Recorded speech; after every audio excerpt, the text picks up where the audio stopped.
निघालं.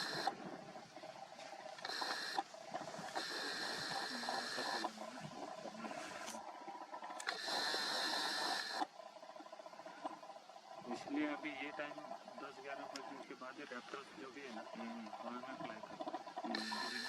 कितना भी मैचिंग जाएगा ना सुबह में उड़ेगा ना, उड़ने को होता ही नहीं होता नहीं। बस वैसे तो उड़ेगा ही।